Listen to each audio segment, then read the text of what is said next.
need or stand on the sidelines watching. Worry about how to pay for school or have my education paid for. Push myself and learn new skills or stay the same. My decision is to serve part-time with the Army National Guard, and my results will be life-changing. What will you decide? Go to NationalGuard.com to learn more about part-time service. Sponsored by the California Army National Guard. Aired by the California Broadcasters.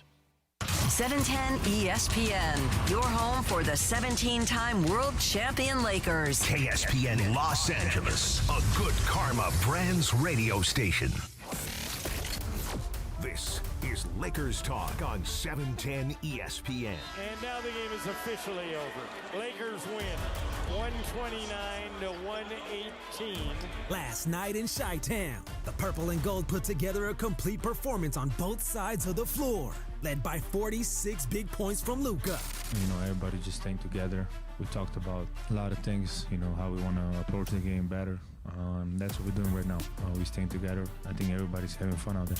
J.J. Redick and the purple and gold take the Grammy road trip to Cleveland tomorrow. We executed well offensively. I thought throughout the game, I know Luka and LeBron, they took shots and they scored, but their patience to just pass and make the right play was really good.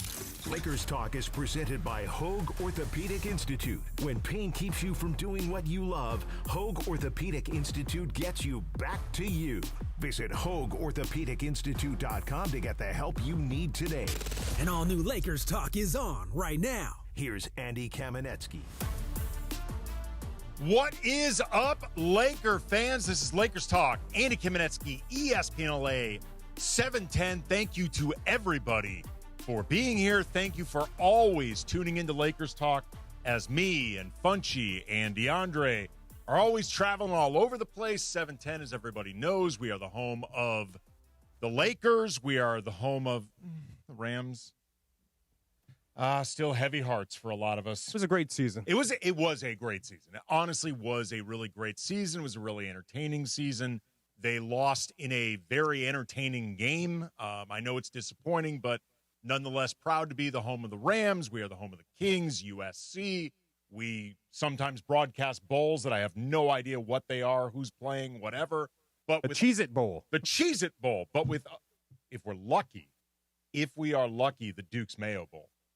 That's the one, and the Pop-Tart Bowl. The Pop-Tart Bowl is the one that's got the mascots of the greatest. The Pop-Tart Bowl is the one that's got everyone excited. But the point being, because we proudly are the home of all of those different teams and games, that means we have to move around a lot. Lakers Talk, and you all are always with us. It is always appreciated. A lot to get into. Big show tonight.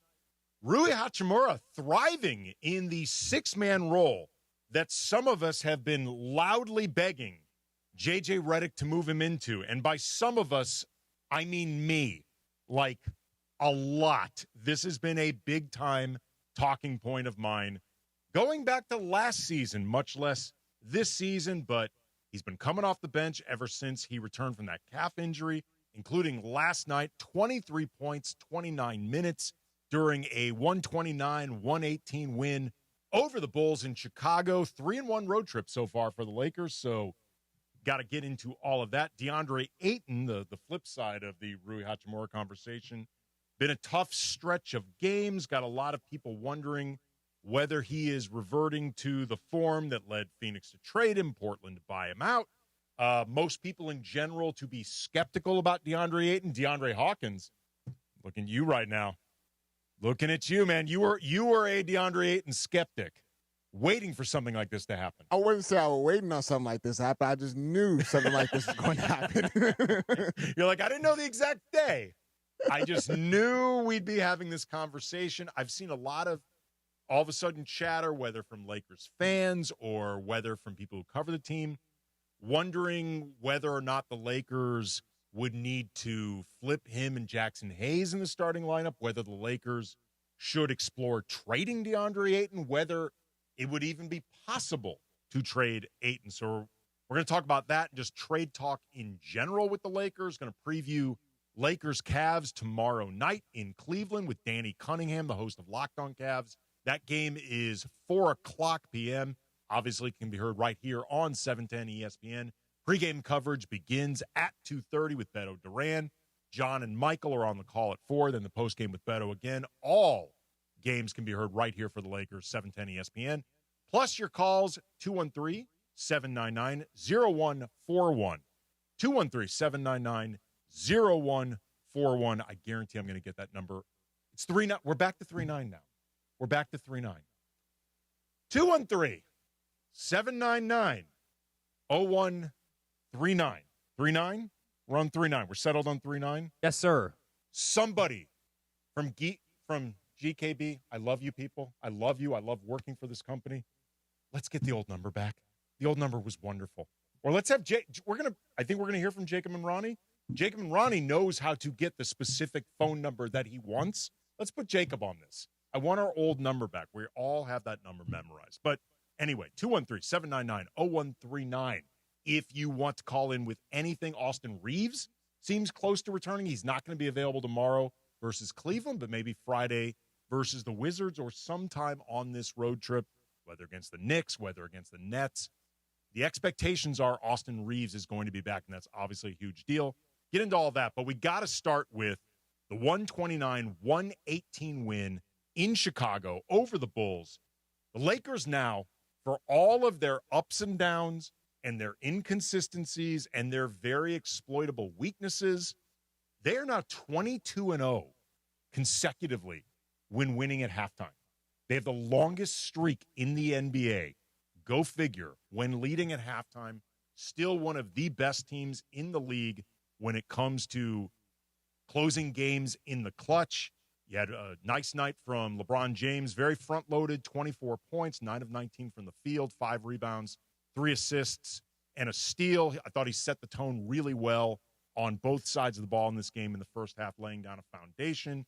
12 points from Marcus Smart, 23 from Rui Hachimura off the bench. Definitely going to talk about Rui thriving in this role and the effect it has on the whole team. But we got to get into Luka Doncic. This was, I think, DeAndre, one of Luka's best games as a Laker.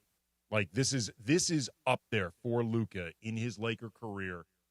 46 points on 15 of 25 from the field, 8 of 14 from behind the arc, got to the line 12 times, made 8 of them, 12 assists, 7 rebounds, 3 turnovers, all 3 in the first quarter.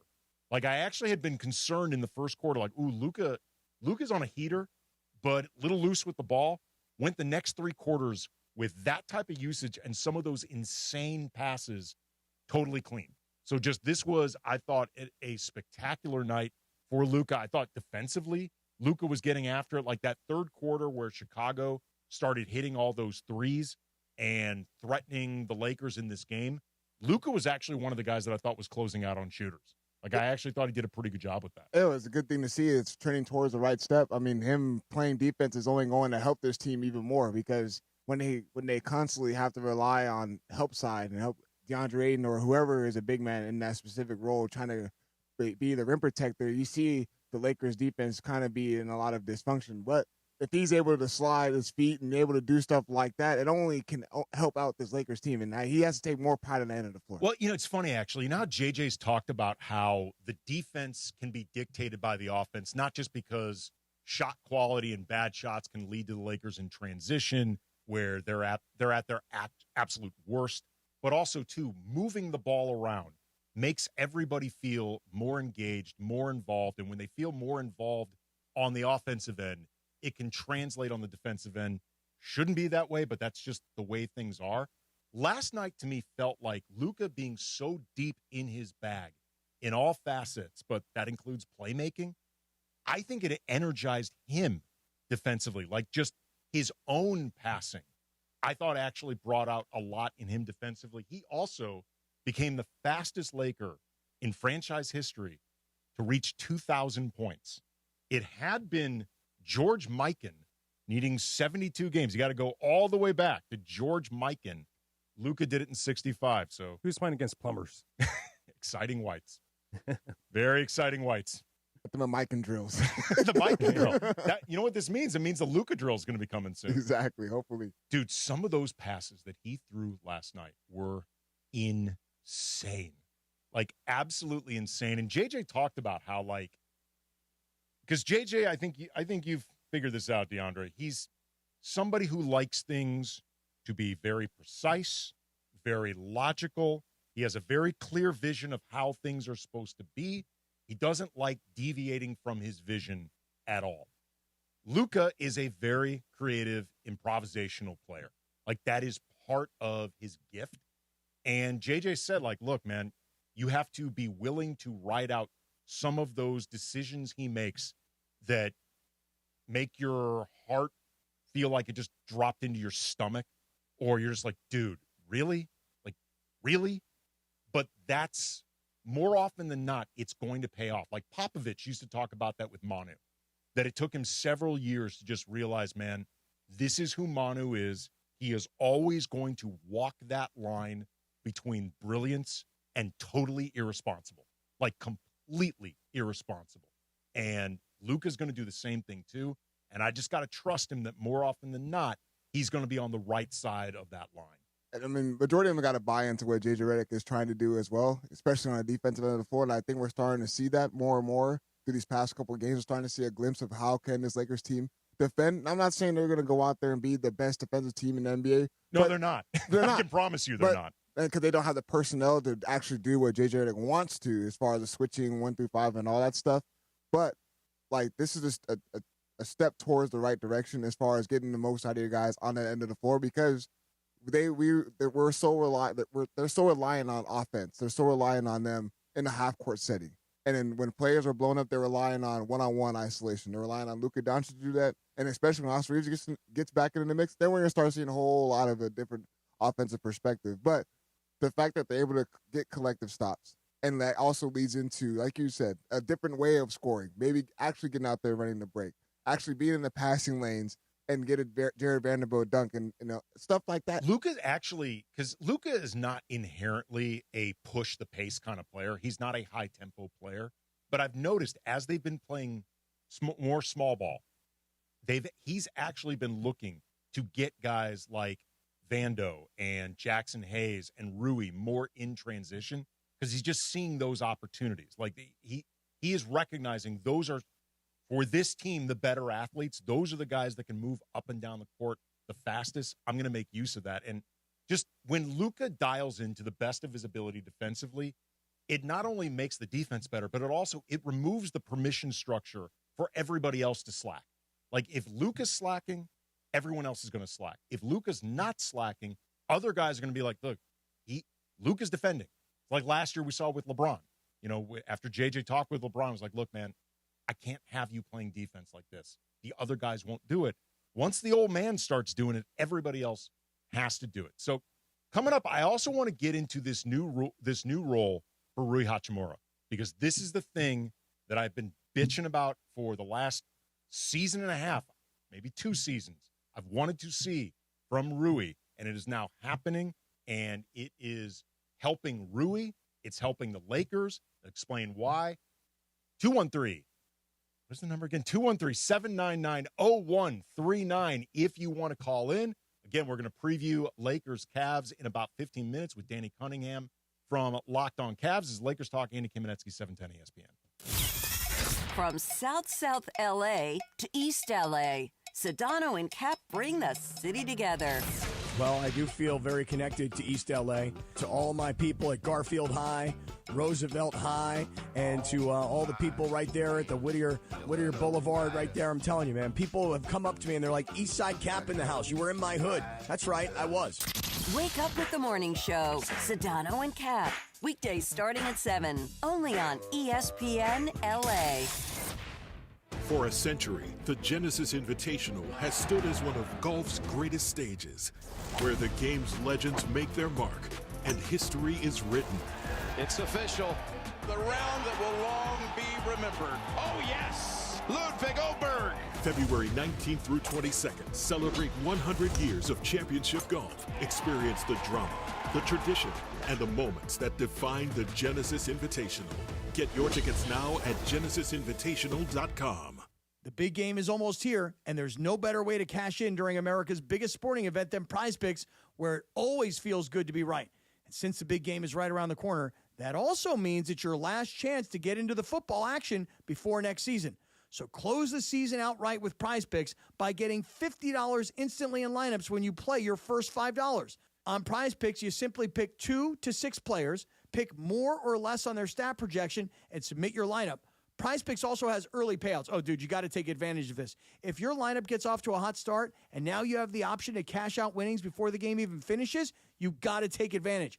You can also copy lineups with one click from our new social feed.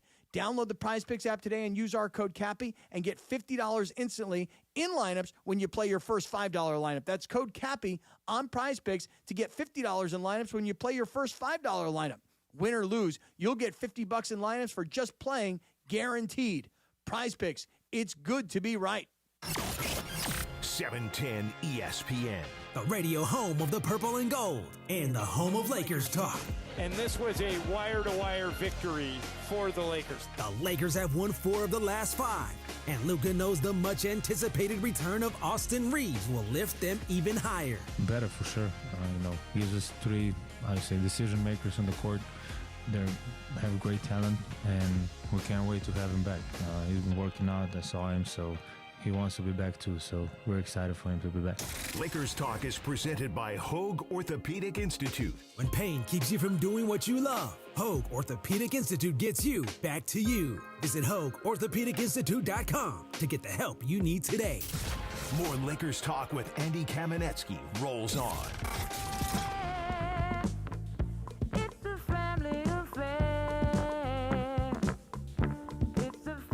Lakers Talk, Andy Kamenetsky, ESPN LA, 710. Reminder, about 15 minutes, we're going to be talking with Danny Cunningham from Locked On Cavs.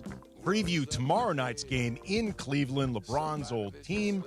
4 o'clock tip-off. Pre-game coverage begins right here at 2:30 with Beto Duran. He'll also have the post-game. All games, as always, can be heard right here on 710 ESPN. And it is time for the Lakers Talk Injury Report, brought to you by the Call Jacob Injury Hotline, the only number LA trusts after an accident. Incredibly easy to remember. 800-345-6789. 800-345-6789. And we are joined by the man himself, Jacob and Ronnie. Jacob, how are you, man? I'm doing wonderful. How are you? Good, good. I'm jealous that you have such an easy-to-remember phone number while I'm struggling to remember the one for our callers to call in right now, our new temporary. Very, very – I'm jealous of the sway that you had, Jacob, to get this phone number. Well, I appreciate that. I was actually having a hard time remembering the number to call in as well, but we figured it out. I know. And, I mean, if anybody has memorized the numbers here, it's you. But before we get into a couple injury-related questions with you, just your thoughts on last night's game, the 129-118 win over the Bulls in Chicago. You know, it was exciting. It was exciting to see the team gelling. It had been some time, since we had seen this team really come together and dominate the way they did. What was most exciting for me was seeing LeBron vocal and LeBron just really dialed in. At some point he was telling whoever was on the bench, give me the ball. That was, to me, that was like a Kobe moment. And watching him do that and actually, wanting to take control was great. And we know there's not a lot of teams where, whether it's your second best player, third best player is one of the greatest of all time. And, this team has that type of potential with Luka, LeBron when he's playing like this, Reeves when he comes back. So it was exciting to watch that, and obviously it's always so exciting to watch what Luka does for us. Well, I actually just wanted to ask you about that with Austin Reeves. He's not going to be available tomorrow. The Lakers have already announced that he and Adu Thero, as has been common right now, they're not going to be available. But the expectation is that Austin Reeves is going to play at some point on this road trip, whether Friday against the Wizards or game against the Knicks, game against the Nets. Where are the areas where you feel like Austin is going to be contributing the most, or where have you just missed watching him as a fan? As a creator, I just feel like when he's there, it just opens it up so much for everybody else. And I think, as we talk about, needing another 3-and-D player, we all know when you score a lot of points, when you are, clicking on all cylinders, kind of hides your potential, defensive deficiencies. And, one of the things that Austin has shown us is that when he's healthy, he can clearly be, maybe the second best player on this team. And again, you're talking about LeBron playing the way he does, Austin coming back. It's going to probably be a little rusty in the beginning, but coming back, it's just, for me, being able to know that when Luka goes to the bench, Austin can take control, and then LeBron, wanting to do what he does. If you got Austin on the floor and Austin's getting all that attention, and that's making it easier for LeBron. If they're going to key in on LeBron, it makes it easier for everybody else. So I'm just excited to see that they're clicking right now, right before people are slowly getting healthy. Rui's playing better in his new, roll off the bench. So it's exciting to be able to watch what they're doing. And as you know, usually these things happen when you're on the road. The team comes together. They become closer to each other. And this road trip, can come out looking really good if they continue to play like this. Yeah, and Rui actually talked about, he's coming off a really, really good game in Chicago, really good stretch of games, how LeBron and Luka really took to heart what JJ said about needing to move the ball around in order to engage those guys more, not just offensively but defensively, but to feel involved in the action, and ultimately those guys control it. Austin's going to have the same onus on him when he gets back, like the idea of making sure that everyone stays engaged. But I think the good news is, between Luka and LeBron, I think there's still a work in progress in terms of chemistry and cohesion. But Austin's already shown he works really well with Luka and he works really well with LeBron. So I think working him back into this hopefully will not be as complicated as it was just figuring out where LeBron's place in all this is. I think you're so right. Austin is like that friend that makes sure that everybody stays connected. He's the one who makes the call and brings everybody together for a dinner. Austin's the one that makes it easier for LeBron and for Luka in order to be able to continue to learn each other and be comfortable around each other. And the great thing about Austin is, he doesn't have a head about what position he plays. He will play the position that's needed based on who is on the floor. But I think the other thing that's exciting is, as things get easier for the other players, you look at Jackson Hayes and, what he can do for you. So it's just nice to see that we're kind of going back to playing the way we were playing in the first 20, games. I mean, the Lakers looked amazing. And with all the ups and downs still being where we are, that's some great stuff for us as Laker fans to be looking forward to, especially, with a week away from the trade deadline. And I know Rob and the powers that be are always trying to make us better. But I think timing is what excites me the most. And, and I'm hoping that it just continues to flow towards where we need to be. And last question for you, Jacob. And we're talking with Jacob and Ronnie on the Lakers Talk Injury Report, brought to you by the Call Jacob Injury Hotline, 800-345-6789. Austin, I think, will probably initially come off the bench. When he returns, he'll probably be on a minutes restriction. We've seen that JJ plays guys with minutes restrictions off the bench as opposed to just starting in limited minutes. When Austin comes back, who do you think it makes more sense to presumably move back to the bench? Jake LaRavia or Marcus Smart? I think Jake LaRavia, and the reason I say that is because I think Jake LaRavia is a spark plug that you can use off the bench. I think the Marcus Smart factor, the defense that he brings, is something that's really important. And I think whether it's in the beginning of the game or whether it's the beginning of the third quarter, making sure you don't come out lethargic and making sure that you're coming out with that intensity, the defense is there, so you don't have a bad start of the game where you fall behind, or you don't have a bad third quarter when you're falling behind. I think Marcus Smart is really key in that position. And I think when Marcus Smart comes out and he knows you got people coming off the bench, he can even give you a lot more intensity. And if they need to sit him and give him a few minutes, it just makes it easier for the rotation. So for me, it's Jake LaRavia. He is Jacob and Ronnie, the Lakers Talk Injury Report, brought to you by the Call Jacob Injury Hotline, the only number LA trusts after an accident. Super easy to remember, and this is so important. 800-345-6789. That's 800-345-6789. I'm incredibly jealous of that phone number right now. Jacob, man, really appreciate you being here. Thank you. Hey, always a pleasure. Thanks a lot, and have a great night.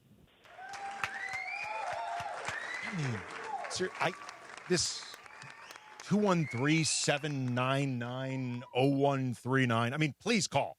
Please do call. I would love to hear from everyone. But this number's for the birds, man. I don't like this number at all. Like, we've been doing the same number, like, you know, OGs like me and Funchy, we've been doing the same number for, like, decades. And now we got to turn around and remember this new number that just does not roll off the tongue. Who this new number? Exactly. Like, you're going to have to really start screening hard because it's like a brand new number. You don't know who's going to be lurking and coming out of the woodwork with this. I do not feel comfortable about this. Morales is watching right now. He's listening. Please, I beseech thee, fix this. Fix this. All right, coming up, we are going to take a look at Lakers, Cavs, Lakers in Cleveland, the land. LeBron returns with Danny Cunningham from Locked On Cavs. That's coming up next. Lakers Talk, Andy Kamenetsky, 710 ESPN.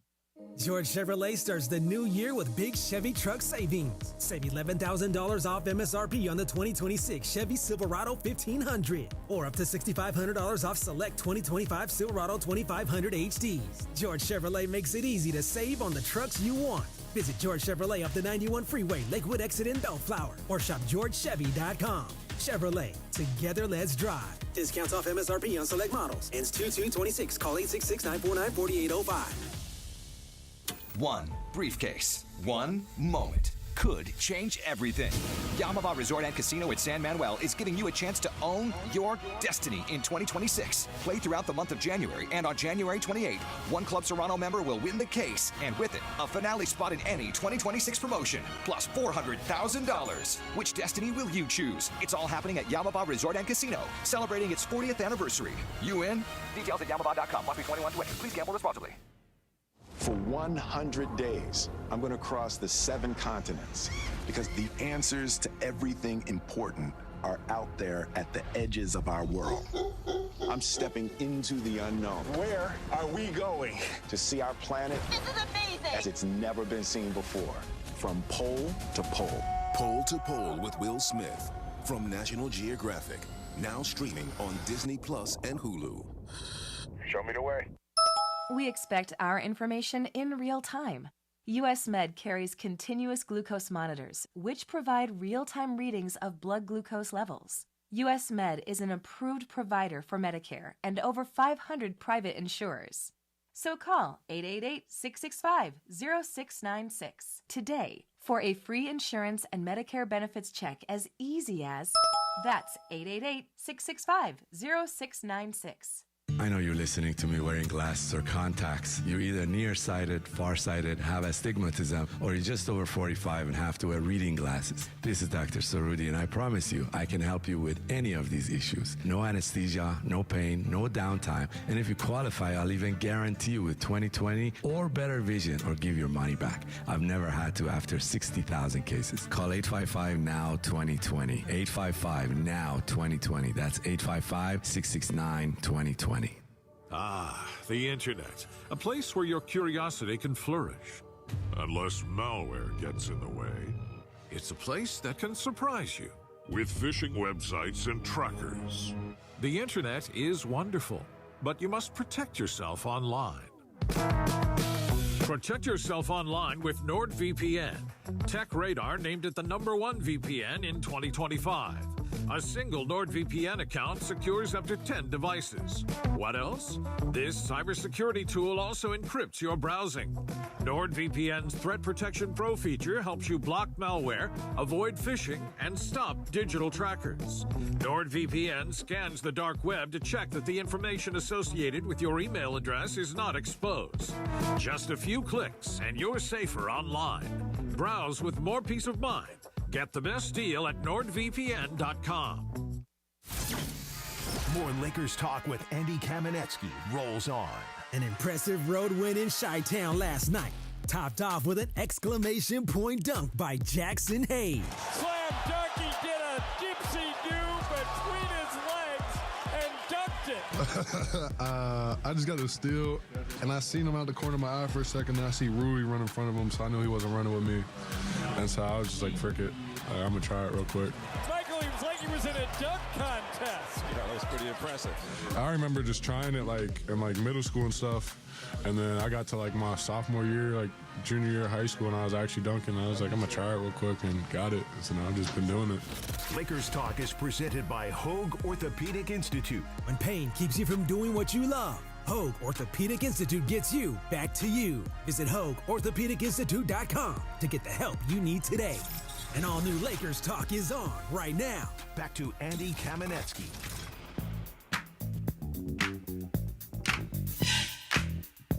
Lakers Talk, Andy Kamenetsky, ESPN LA 710. The Lakers are going to be in Cleveland tomorrow, taking on the Cavaliers. LeBron returning to where it all began. And to help us preview, we've got Danny Cunningham, the host of Locked on Cavs, also a host at 92.3 The Fan in Cleveland. You can follow him on Twitter at Real D Cunningham. What's up, Danny? Not much. How are you doing tonight, man? Good, man. I'm actually really looking forward to this game. And the Cavs, it's interesting. They've been all over the place this season. And the general consensus that I've sensed and certainly have heard when you've been covering the team on Locked on Cavs is that they've been underachieving. Despite whatever caveats of injuries and whatnot. But they have won 7 of their last 9 games. What's been working for them of late? So they've had consistency.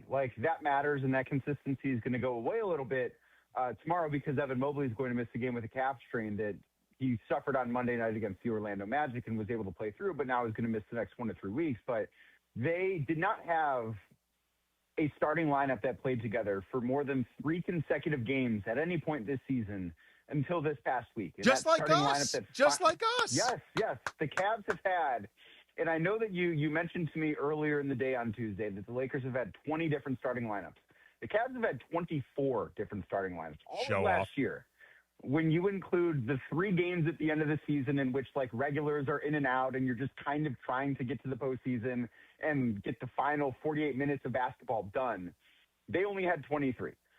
So it has been just so many guys in and out of lines, but there's also been times this year that even when they are shorthanded, they have lost to teams that they should be better than anyways. They have a loss to the Utah Jazz. They had a loss to the Golden State Warriors, who did not have Steph Curry, and this was obviously before Jimmy Butler tore his ACL, did not have Jimmy Butler, did not have Draymond Green. They lost to the Santa Cruz Warriors, led by Pat Spencer in that game.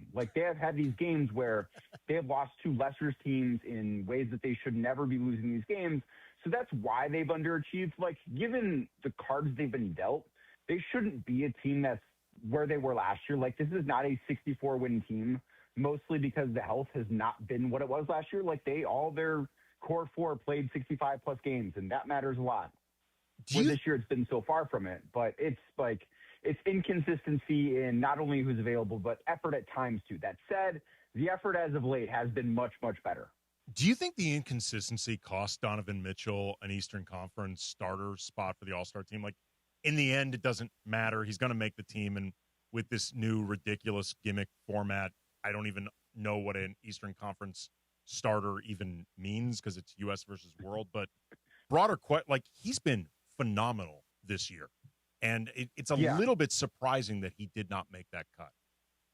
He's been incredible. I think that this has been the best year of his career. And, I think it's easier to say that coming on the heels of a 45-point performance against the Orlando Magic on Monday night, where he was just absolutely absurd. But he is not an all-star starter because of where the Cavs were at in the Eastern Conference. And, when that stuff was announced, the Cavs were in 7th in the East. And now they've climbed up to 5th. And, they beat Tyrese Maxey, a guy who was selected as a starter ahead of him. They beat him head-to-head twice, which I don't think was lost on anybody. But it is because the Cavs are not where anybody expected them to be record-wise. You don't get the individual rewards when the team success is not there. There's a case to be made, and it's not the case that I believe in because I do think team success matters. There's a case to be made that Anthony Edwards or Stephen Curry last year deserved to be first-team All-NBA instead of Donovan Mitchell. Like, you could say they had better numbers, but you could also say Donovan was the best player on a 64-win team. So I can sit here and say Donovan has better numbers than Jalen Brunson this year, and he does. But I can also say, well, the Knicks, despite their struggles lately, still have a better record than the Cavs and have beaten the Cavs twice. So I do think it's the inconsistency of the team that has cost him a spot as an all-star starter. I think that he should still be one, because where the Cavs would be without Donovan Mitchell is a question that nobody wants to even think about, because that's how important he's been. Talking with Danny Cunningham, the host of Locked On Cavs, also a host at 92.3 The Fan in Cleveland. You can follow him on Twitter at Real D Cunningham. Andy Kamenetsky, Lakers Talk, ESPN LA. You mentioned that it's been Donovan Mitchell's best season as a Cav. What in particular do you think puts this season over the top for him? I think the fact that he has had to, first of all, shoulder more of the offensive load than at any other point in his Cavs career, and he's just doing it more efficiently. Like, he is, I believe his effective field goal percentage is at a career high. His true shooting percentage is at a career high, and he's doing so well because so many guys have been out of the lineup. There's more attention on him defensively. Like, he's not sneaking up on anybody, or he's not able to defer to Darius Garland or really even Evan Mobley, because I don't think that he's had the offensive season that a lot of people anticipated that he would have this year on the heels of an All-NBA season last year. So he has been the guy that has received a lot of attention from opposing defenses, and he has still found a way. Like, if you go back and watch the two games the Cavs played against the Orlando Magic, they played on Monday and they played on Saturday in Orlando. The Magic probably tried 5 or 6 different coverages against Donovan Mitchell defensively over the course of those two games. They tried 3 or 4, maybe even 5 different primary defenders, and he averaged 41 points over the two games. Like, they just had no answers. Their best hope strategically was the first half of the game on Saturday, where he just kind of got to wherever he wanted to get to, and he missed a bunch of floaters. And, like, unfortunately for him, that happens sometimes, but that's kind of what cost him having 2 45-point games instead of a 45-point game and a 36-point game. Right now, just like, there are very few answers defensively for Donovan Mitchell. Really, unless you have Lou Dort on your team, I don't know what the answer is. Unfortunately, the Lakers do not have Lou Dort. But the Cavs are not. The Cavs are not going to have Evan Mobley. He's out, as you mentioned earlier, 1 to 3 weeks with a calf strain. It's a weird question to ask because he's the reigning Defensive Player of the Year, and like you mentioned, second team All NBA. But how much is this loss going to be felt, or the ways that it's going to be felt? Because the general consensus is Evan Mobley not performing up to the expectations of last year or building on it. Like, where do you think the impact of his absence is going to be felt most? I think most will be on the defensive end of the floor, because, like, when we think about his growth, it's always offensive stuff. Like, it's always, he's not shot well from beyond the arc this year, and since he returned from his first calf injury on Christmas, he's shooting like 25% on threes. But in my opinion, and I know that defense is a really difficult thing to quantify on an individual perspective, but in my opinion, he is just as good, if not better, defensively than he was last year when he won Defensive Player of the Year. Now, part of the reason why he's nowhere near that award is, one, he had missed time prior to this calf injury. Now, he won't win that award, certainly. And 2, team success, again, does matter in this conversation. But, like, he is somebody that can solve just about every single problem that you throw at him on the defensive end of the floor. And they will miss him on that end. They've not been an elite defense. They don't necessarily have great personnel, and they have a lot of personnel that is young and still kind of figuring their way out. Like, Jalen Tyson has been good in spurts, but you can tell he's still a young player. Naquan Tomlin, a guy in a two-way who is really aggressive to kind of a fault at times. Like, those things kind of lead to mistakes that Evan Mobley has to cover up for. And the Cavs are in the middle of the pack defensively, but without Evan, I feel pretty strongly that even with Jared Allen, who is a really good rim protector in his own right, I feel really strongly the Cavs would probably be a bottom 10 defense. So what they look like, how they survive, however much time he misses here, is going to be a really big deal for them. Yeah, I'm glad you actually mentioned Jalen Tyson. I'm really curious to watch him. I know he's been on he's really having a nice season this year, playing a lot more than he did last year, and he's become an important part of the rotation. So I'm curious to see that. Talking with Danny Cunningham, the host of Locked On Cavs, a host at 92.3 The Fan in Cleveland. You can follow him on Twitter at Real D Cunningham. Luka is there's a very evergreen statement Danny, but Luka's crushing it right now, even by Luka standards. How are you expecting? You don't say. I know it's weird to see, but how do you expect Cleveland to go about whatever with Luka? I think their strategy will probably be we are going to try and make Luka Doncic beat us. And if Luka Doncic beats us, that's going to happen. But we're not going to let the other guys beat us. And one of the things that I know has happened with the Lakers is the Luka LeBron fit necessarily hasn't gone all that well. Like, I believe the Lakers are a negative net rating team when those two share the floor so far this season. And I know so much goes into that aside from just those two players individually.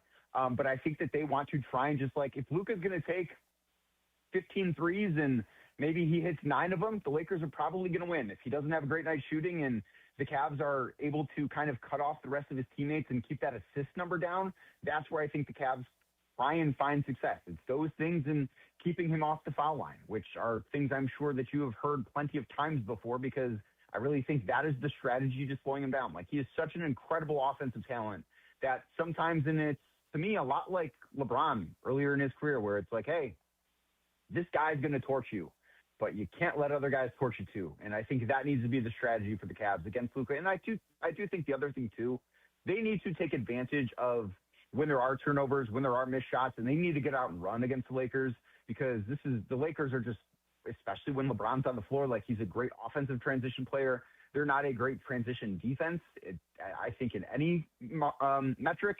So I would look for them to, when they do force Los Angeles into mistakes, they've got to get out and run. They've got to try and make this a track meet in a way that maybe they're not even suited for, but the Lakers might be a little bit less suited for. Well, I've seen a lot of teams that aren't particularly suited for pace, or that typically even play with pace, push against the Lakers. I mean, the scouting report is absolutely out. Run off misses, run off makes, just go at them. I think the Lakers have been better over the last handful of games with it, but it's still not a strength. Talking with Danny Cunningham, the host of Locked On Cavs. Is there a matchup that you're curious about in this game, whether because you think you could swing it in either direction or just could be potentially fun watching these players square off? I don't know if it's one matchup in particular, but it's kind of similar to what you just asked about Luka. I'm fascinated to see what do the Lakers do against Donovan Mitchell. Who draws that assignment? Because for struggle, as great as Luka's been playing, I mean, just I don't know what it's going to look like, right? I have seen so many different teams, and there's been one strategy by one team, aside from Lou Dort just being the Donovan Mitchell stopper, which he's been for several seasons. The Houston Rockets in both matchups against the Cavs did a really, really good job of trapping Donovan near half court and forcing the ball out of his hands. But the Rockets have, I think, defensive personnel that the Lakers don't have. They've got these just terrorizing wings that do a great job, that are long and super athletic, and just that is not what I think of when I think of the current Los Angeles Lakers. So they could try that. I don't think it's going to work. I also think the Cavs are better suited to handle it because Jalen Tyson, the guy we brought up already, he has really grown as a playmaker and somebody that operates really well in the short roll. So how the Lakers try and stop Donovan Mitchell, I think, is just as important as how the Cavs try and stop Luka Doncic. And then last question for you. There's obviously tons of speculation about when and where and how LeBron's going to wind down his career. Will he retire after this season? Will he play another season with the Lakers? Will he play elsewhere? The Cavs obviously come up, if it's elsewhere, for very self-evident reasons. From the sense you get, how interested do you think the Cavs are in potentially one last go with LeBron? Not even asking you to peg the odds of it happening, but just as a concept, do you think the Cavs would actually want to do it? I think it entirely depends, and I hate to give this cop-out answer, but I think it entirely depends on what happens this spring. If the Cavs lose in the second round again for the third straight year, they're going to have to make moves. And at that point, anything, LeBron included, should be on the table. But look at the Eastern Conference right now. It's hard for me to sit here and say there's no way the Cavs can get out of the East. Detroit's a really good team. They're not scared of Detroit. The Celtics are a good team. They're not scared of Boston. They're not scared of New York. They're not scared of Toronto. They look at those teams as teams that they could beat. And if they get to the finals and feel like they're really close to being able to win a title, Do they want to add LeBron to that? I'm not so sure of that answer. I think they would be more open to it if they fail early in the playoffs again. I think that's when you might see the door open. But I think the more postseason success the Cavs have this year, probably the less chance that LeBron plays for the Cavs next year, if he plays at all. He is Danny Cunningham. He is the host of Locked On Cavs, also a host at 92.3 The Fan in Cleveland. You can follow him on Twitter at RealDCunningham. He's also one of the hosts of the weekly shows on the Locked On Podcast Network, the Locked On NBA shows, breaking down nights that which is your night, Danny, in terms of the nights you break down the games? I do Sunday night, so I've had a lot of Lakers games. They really want to get those white jerseys on the Lakers, man. They're very popular, Danny. They're very, very popular, very well-selling jersey. Appreciate the time, brother. Looking forward to this game. Thank you very much. You got it, man. Thanks for having me. And by the way, if you want to get even more X's and O's or even thoughts on this game tomorrow, I appear on Danny's Wednesday episode of Locked On Cavs, breaking down some of the X's and O's, but also the LeBron of it all, because obviously for his audience, there's a lot of interest in that piece of all this. Coming up, get into maybe more about the Lakers Cavs tomorrow. Also want to get into DeAndre Ayton. Some trade talk I've been hearing. Good Lord. 213-799-0139. If you want to call in, got some people holding. We're going to get to you soon. This is Lakers Talk. Andy Kamenetsky, 710 ESPN. All gas, all Lakers.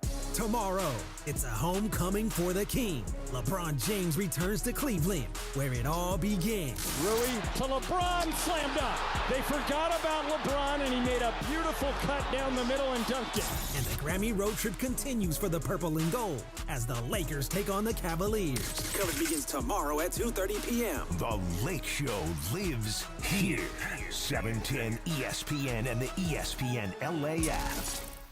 My name is Whitney Allen. I am a widow. My husband, Ryan, died. We never thought in a million years we'd have to use life insurance. The unexpected happened. With Ethos, it is so fast and easy. It's 100% online. You can get a quote in seconds, apply in minutes, and get same-day coverage. No medical exams, and you can get up to $3 million worth of coverage through Ethos. Get your free quote at ethos.com/game. That's ETHOS.com/game. Time spent on application may vary. Online health questions required.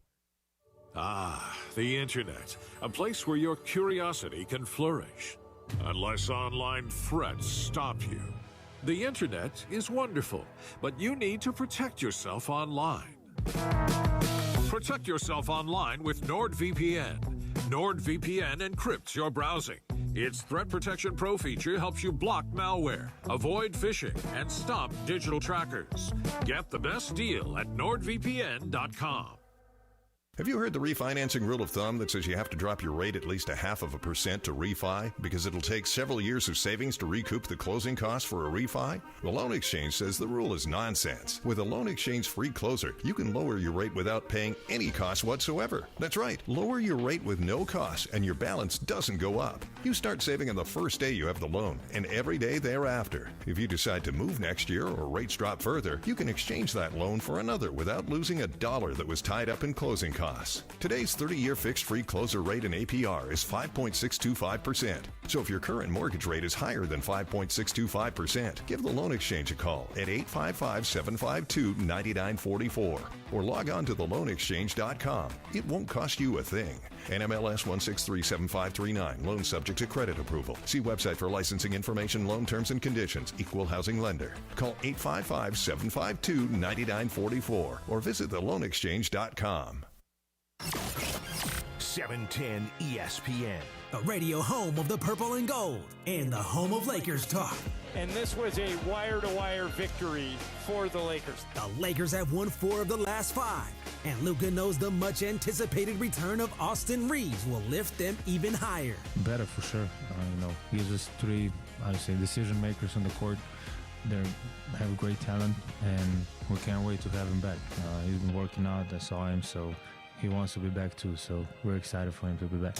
Lakers Talk is presented by Hoag Orthopedic Institute. When pain keeps you from doing what you love, Hoag Orthopedic Institute gets you back to you. Visit HoagOrthopedicInstitute.com to get the help you need today.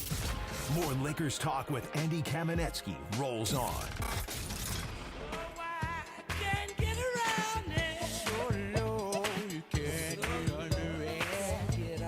We were just talking about this on Mason, Ireland earlier in the week. We were going through best concerts any of us have ever seen. Mine still remains to this day.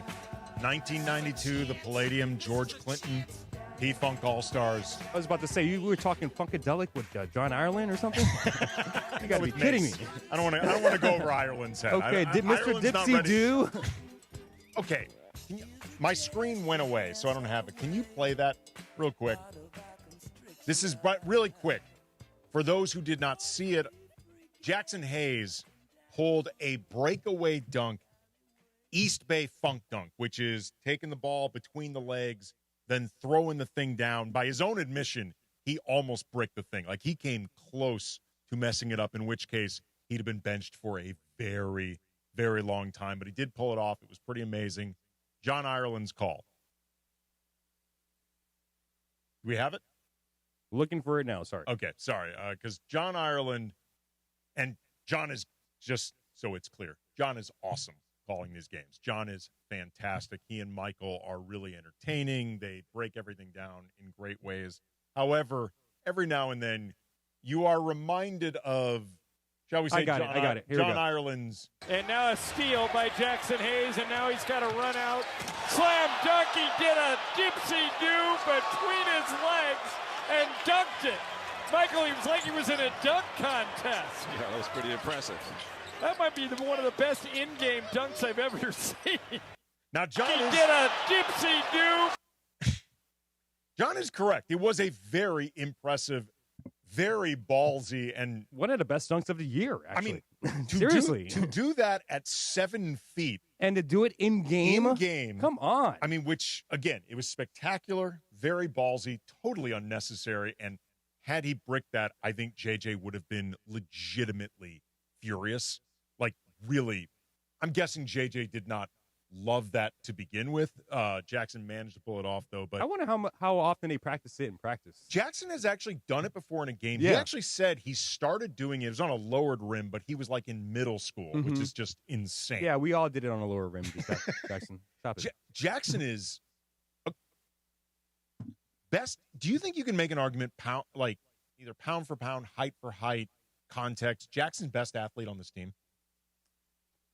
Because he's up there. I think so. He's in the conversation for best athlete. He definitely jumps the highest. Jumps the highest. He's got super quick feet for a guy his size. He's very agile for a guy his size. He's quick for his size. DeAndre, LeBron still can do pretty amazing stuff at 41, but he has to pick his spots. Adu could be up there, but he's been hurt. We need to see more. Jackson? I think Jackson, as far as right now, his leaping ability and like you said, the quickness is, he's up there. For sure. Like Vando's up there, Rui is up there, but it may be Jackson. Like that was pretty amazing, and again, totally unnecessary. But He did a dipsy-do. I can't believe John turned East Bay funk dunk into dipsy-do. Little dipsy-do. It's so chef's kiss perfect. Solomon in Lake Balboa. You're on Lakers Talk. What's up, Solomon? Hey, I'm good, Andy. Nice hearing your voice, man. Great show. You as really well, man. enjoying it. You as well. I want to talk about, since you've been bringing up DeAndre Ayton, which is such a frustrating player because of his the amount of talent that the guy has, and just wastes it because of his head and his attitude. But here's my question regarding the trade deadline that's coming up. Traditionally, as far as I know, the Lakers usually don't do much at the deadline. They usually put their ducks in a row and wait for the offseason. However, that said, maybe it's different because of the new ownership. Here's my questions to you. Who do you give up? Who's available? What do you get? And are they going to make enough of a difference to lose the players that you're going to have to lose? I appreciate the call there, Solomon. I think it could be. I'll say this. There are a lot of expectations that it's going to be a very quiet deadline, mainly because everyone is waiting to see what happens with Giannis. And with Giannis being injured, I think the general expectation is teams are going to be hesitant to trade for him. because you don't know when he's going to be coming back. He's had now a few calf injuries this season. If you're trading for him before the extension, and I don't know exactly, I don't think he's actually even able to sign his, or he can wait to sign on the extension until I think this coming October. Like, it gets convoluted, but everyone expects that Giannis is the first domino that's going to fall, and that a lot of teams are going to be hesitant to give up too much of anything just because they want to make sure they have it on the outside chance, the 5% chance that they could maybe get Giannis, or maybe they help facilitate the Giannis trade and they get something for their trouble for having turned it into a three-way deal or something like that. So my expectations right now are that it could be kind of a quiet deadline between the Giannis piece of this and how conservative a lot of teams are being in this new CBA and some of the complications that come with that. As far as Solomon's question, though, about what I think the Lakers should do, I mean, what they have available has been very well covered. They have one first-round pick currently at their disposal. They have some expiring contracts. Other than Rui Hachimura, none of them have value, I think, as actual players. Maybe another team could be interested in a change of scenery. Why not with Dalton? But they don't have a ton of assets to use in front of them, a ton of coveted assets. They will have the ability to have 3 right before the draft, but for the time being, just 1. My hope for the Lakers is whatever they do, if they do anything at all, it should be about prioritizing the big picture with Luka and maybe trying to start building next season's team now. I don't think they should be making moves that prioritize this season over the future, because this team is more than one move away, and I don't think they have the pieces to really make enough of an impact to put them in inner circle contention. This offseason, they're going to have much more flexibility and different avenues to truly build around Luka the right way, like the way that they envision. And I don't want to see them use different assets trying to turn themselves from a 3% chance of winning a championship to a 7% chance. I don't think that's smart business. Everything should be future forward. That would be my broad way of looking at it. Going to take more of your calls, though, 213-799-0139. And we are going to talk about DeAndre Ayton. Get yourself ready, DeAndre Hawkins. We're going to talk a little DeAndre Ayton. You can sink your teeth into this. Here we go. Here we go. Lakers talk. Andy Kamenetsky, 710 ESPN. All gas, all Lakers. Tomorrow, it's a homecoming for the King. LeBron James returns to Cleveland, where it all began. Rui to LeBron, slam dunk. They forgot about LeBron, and he made a beautiful cut down the middle and dunked it. And the Grammy road trip continues for the purple and gold as the Lakers take on the Cavaliers. Coverage begins tomorrow at 2:30 p.m. The Lake Show lives here. 710 ESPN and the ESPN LA app. For a century, the Genesis Invitational has stood as one of golf's greatest stages, where legends rise and history is made. February 19th through 22nd, celebrate 100 years of championship golf. Experience the drama, the tradition, and the moments that define the Genesis Invitational. Tickets at genesisinvitational.com. Good Karma Brands is proud to be an equal opportunity employer, providing equal employment, development, and advancement opportunities to all teammates and applicants. To learn more about careers with us, please send an email to talentacquisition@goodkarmabrands.com. That's talentacquisition@goodkarmabrands.com. Hey, this is Rich Eisen.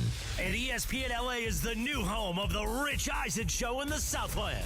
That's the problem, is we're all grasping at straws, and when things are left for us to interpret, we fill the void with crazy thoughts. People thinking, well, where NFL has their thumb on the scale for Denver, the home of Rams football, and now the home of the Rich Eisen Show. Weekdays 9 a.m. to noon, 710 ESPN, and always on the new ESPN LA app. From 30 for 30 Podcasts.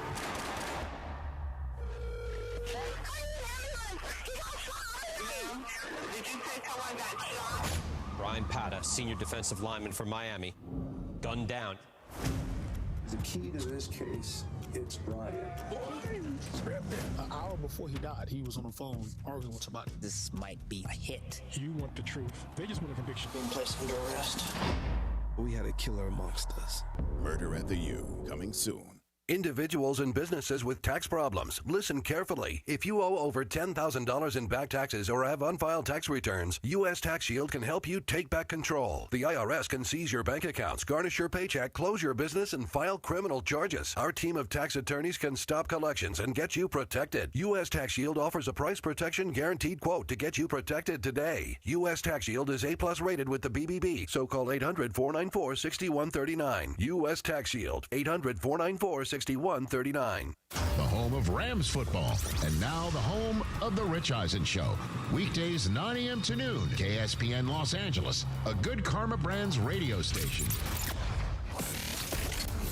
This is Lakers Talk on 710 ESPN. And now the game is officially over. Lakers win 129 to 118. Last night in Chi-Town, the Purple and Gold put together a complete performance on both sides of the floor, led by 46 big points from Luka. Everybody just staying together. We talked about a lot of things, how we want to approach the game better. That's what we're doing right now. We're staying together. I think everybody's having fun out there. JJ Redick and the Purple and Gold take the Grammy road trip to Cleveland tomorrow. We executed well offensively. I thought throughout the game, I know Luka and LeBron, they took shots and they scored, but their patience to just pass and make the right play was really good. Lakers Talk is presented by Hoag Orthopedic Institute. When pain keeps you from doing what you love, Hoag Orthopedic Institute gets you back to you. Visit HoagOrthopedicInstitute.com to get the help you need today. And all new Lakers Talk is on right now. Here's Andy Kamenetsky. Lakers Talk, Andy Kamenetsky, ESPN LA 710. We were just talking about the Jackson Hayes East Bay Funk Dunk, or as John Ireland would call it, the Dipsy Do. In the Lakers Talk chat right now on YouTube, Jose-04D4L noted that Jackson was lucky to get away with that without an injury. And this was by Jackson's own admission. He said he thought he was going to get hung up on the rim, and that could have easily led to him falling backwards, hitting his head, hitting his back. There were so many different ways that thing could have gone badly. Hey, the price of putting on a show, okay? Dude, it was fantastic. It was really, really fun. I imagine, it reminds me of when I played high school football. I remember there was a play that I made where I hit a guy. I was playing defense. I hit a guy at the line of scrimmage, and I made the tackle, caused a fumble, and then I recovered the fumble, and I got so geeked up, I actually tried to pick it up and run with it.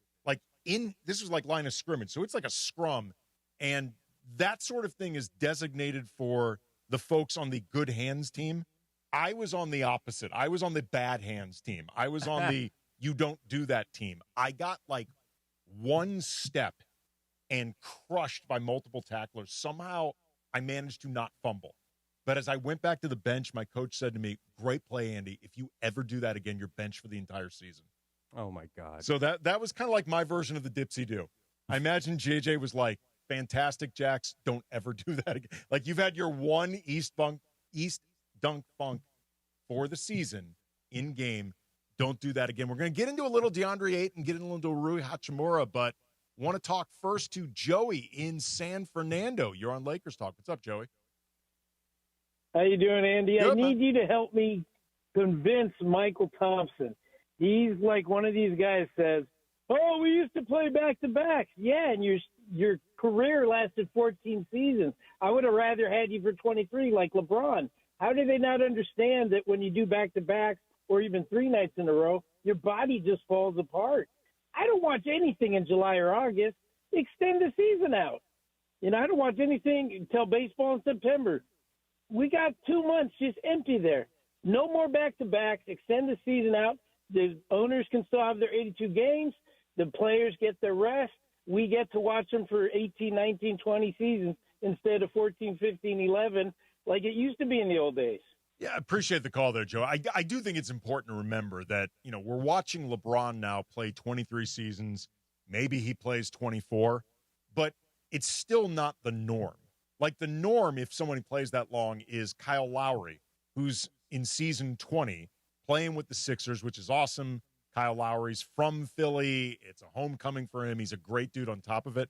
Kyle Lowry also has a deal right now to call games with Amazon while he's an active player. Like he sometimes steps into the booth. That is much more typical of somebody once they start hitting like season 20 in terms of like your responsibilities. Down the stretch, like Vince Carter could have occasionally. I was just thinking about that. He played 22 seasons. Yeah, I mean, he could have occasionally called a game, in season. Like Kevin Willis down the stretch, guys like that. They could have called games. He had big arms. He did have big arms and pointy elbows. Yes, he did. Very, very pointy elbows. He was swole. He was swole, DeAndre. But like the idea of extending though the season into like late June, parts of July, that would help solve the problem of back-to-backs to the degree that you think it is a problem, and certainly would help the owners keep their money because they're not going to be shrinking the season. Like going down from 82 to 72, whatever, like that's not going to happen. Well, LeBron kind of mentioned it on his new podcast recently. He said, I want fans to understand that playing 82 games in the 80s and 90s is not the same way as playing 82 games in the 2020s. The way we play, the level of pace, the speed that we're playing at, it's a different game now. It is a different game now. And so it is clear. Different is not the same thing as tougher, like more physically demanding in who was a manlier generation. Like I'm not interested in having that conversation. I think every era is physical just in its different way.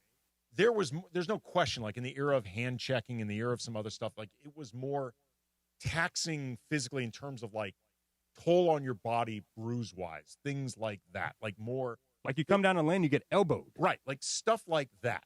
That was obviously more prevalent in the early 2000s, 90s, 80s. Nobody would deny anything different. They call flagrants now that they would not have called back then. Like that's fine. What LeBron is talking about, and if you talk to any sports doctor, physical therapist, guys like JJ Redick, whose playing career spanned a couple generations, the pace of play right now and the way everything is so spread out and the ground that you have to cover over 30 to 40 minutes, if you're talking about star players, it is different now. It is taxing in a different way. Like that's the reason why calf injuries are on the rise the way they are. To me, it's just incredibly the year of the calf strain. It is the year of the calf strain. We were just talking about Evan Mobley's not going to be available tomorrow versus the Lakers in the game against the Cavs. Because Giannis is out again. Giannis is out yet again. Austin Reeves, we hope will be back soon. Calf strain. Rui Hachimura just came back. Calf strain. And obviously the fear is that the calf strain is a precursor to an Achilles tear. So now everybody's being, and the Achilles tear is going up. It's no question that this is related to the style of play now and the pace and the speed and the athleticism and the ground covered. Again, it doesn't make any generation. I'm not talking about who was tougher, who was more physically imposed. I'm not talking about any of that. I'm just talking about style of play and injuries, things like that. Peter in Ontario. You're on Lakers Talk. What's up, Peter? What's up, KK? How you guys doing? Good, man. Hey, I'm liking how Rui's playing.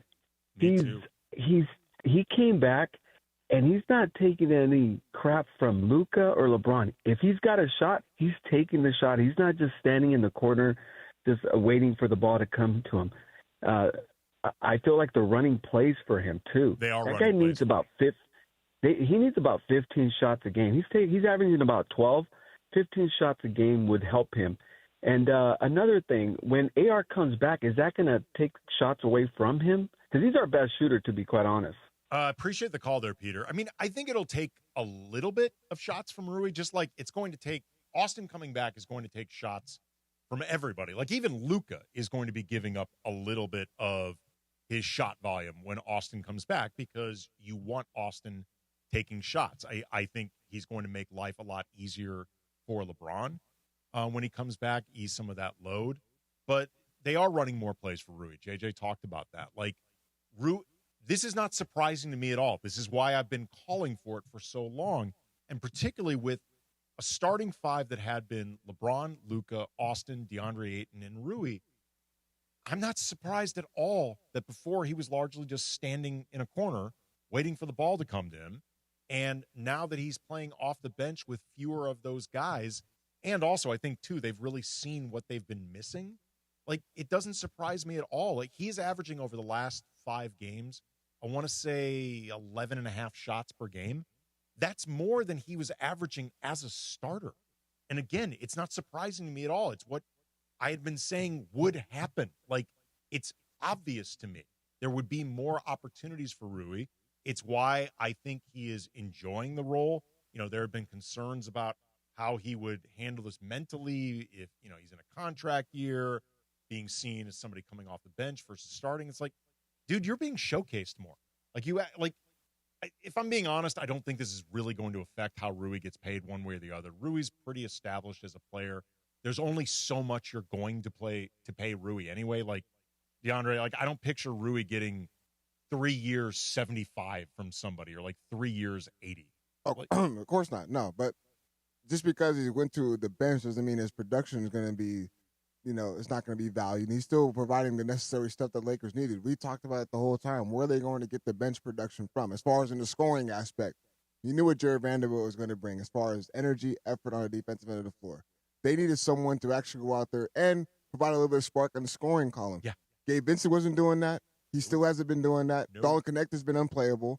You got moments like Drew Timme, cool, but you need someone that can create and, you know, develop his own shot, and that's what Rui Hachimura was able to do. Dude, that poor guy, Drew Timme, last night.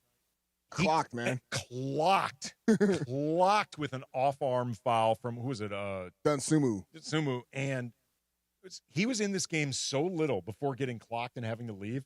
He's actually listed as 0 minutes. Yeah, I saw that. I mean, he was in there so little, it didn't even count as 1 full minute, man. But to your point, like, Timme gives them a little bit of that, like, you know, Jackson Hayes, he can finish lobs and stuff like that, but they did not have a designated scorer. And coming up, there's a few numbers that in a short time we've seen an effect of Rui playing off the bench and what it does for not just Rui, but for the team as a whole, the impact that he's having. I also got a question in regards to why is Jackson Hayes able to roll to the basket and be in the right spot with Luka Doncic compared to DeAndre Ayton? Okay, we're going to talk about that coming up as well, because I know you want to have this Ayton conversation. 213-799-0139 if you want to call in. Mitch, I'm going to get to you. Coming up next, this is Lakers Talk. Andy Kamenetsky, 710 ESPN. DeMarco and Travis, talking the latest sports and setting the latest viral trends. My kids inform me that it's not just 6'7" now, it's 4'1". We're just putting any numbers together, so and they just do a thing. I think it's probably, we should do our own just at 7'10". 7'1". Wait, what was your number? That's 75. Okay, we're 7'5". 7'5". Afternoons with DeMarco and Travis, weekdays at 3 on 710 ESPN, the ESPN LA app, and streaming live on YouTube. ¡Ay, qué carrera y finalización increíble! Witness Luis Figo and the Real Madrid Leyendas live. For the first time ever in LA, the icons of FC Barcelona and Real Madrid take the pitch at BMO Stadium. Watch the Legend Series, FC Barcelona versus Real Madrid, live in LA on February 22nd at BMO Stadium. For tickets and exclusives, go to wearehouseofheroes.com. Collectors, Pro Card Show is back at the Pasadena Convention Center, January 31st to February 1st. Biggest show ever! Baseball, football, basketball, and hockey cards, plus Pokemon, Marvel, Star Wars, and comic books. CGC and JSA will be there. So bring your cards, comics, and autographs to sell, trade, or get them graded. More than 500 tables, thousands of dollars in free prizes. Don't miss it! Pro Card Show, Pasadena Convention Center, Saturday and Sunday, January 31st to February 1st, 11 to 5. For more info, go to ProRoCardShow.com. That's ProRoCardShow.com. Individuals and businesses with tax problems. Listen carefully. If you owe over $10,000 in back taxes or have unfiled tax returns, U.S. Tax Shield can help you take back control. The IRS can seize your bank accounts, garnish your paycheck, close your business, and file criminal charges. Our team of tax attorneys can stop collections and get you protected. U.S. Tax Shield offers a price protection guaranteed quote to get you protected today. U.S. Tax Shield is A+ rated with the BBB, so call 800-494-6139. U.S. Tax Shield, 800-494-6139. Robert was in big trouble with the IRS. Yes, I owed them a lot of money, over $52,000. Then he heard about civic tax relief. They took great care of me. It went really quick. $52,000 I owed, and they had to pay off for $100, and the IRS accepted it. Man. Off the hook for just $100? Civic tax relief will take care of you. Give them a call. Call Civic Tax Relief now for your free confidential consultation. 800-881-4555. 800-881-4555. Individual results may vary. Visit civictaxrelief.com for more information. More Lakers talk with Andy Kamenetsky rolls on. An impressive road win in Chi-Town last night, topped off with an exclamation point dunk by Jackson Hayes. Slam dunk, he did a dipsy-do between his legs and dunked it. I just got the steal, and I seen him out the corner of my eye for a second, and I see Rudy run in front of him, so I knew he wasn't running with me. And so I was just like, frick it. I'm going to try it real quick. Michael, he was like he was in a dunk contest. Yeah, that was pretty impressive. I remember just trying it like in like middle school and stuff, and then I got to like my sophomore year, like junior year of high school, and I was actually dunking. I was like, I'm gonna try it real quick, and got it. So now I've just been doing it. Lakers talk is presented by Hoag Orthopedic Institute. When pain keeps you from doing what you love, Hoag Orthopedic Institute gets you back to you. Visit HoagOrthopedicInstitute.com to get the help you need today. And all new Lakers talk is on right now. Back to Andy Kamenetsky.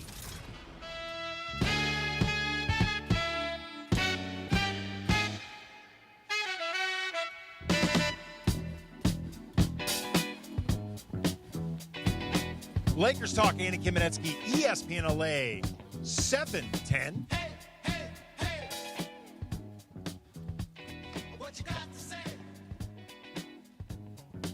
There may not be a band whose name was more fitting, like truly described who they were, than Kool and the Gang. Kool with a K and the Gang. That is exactly who they were. Gang of cool people. Puncher said that. Doesn't this song make you want to go to like a roller skating rink? Oh, hell yeah, definitely. Hell yeah. Definitely. Oh, this was when I first started learning to roller skate, like late 70s, early 80s. This was one of the many songs, like part of that soundtrack. Hey, have you ever seen the movie Roll Bounce with Bow Wow? I have not, actually. It's a pretty good movie. Roll It's a good movie.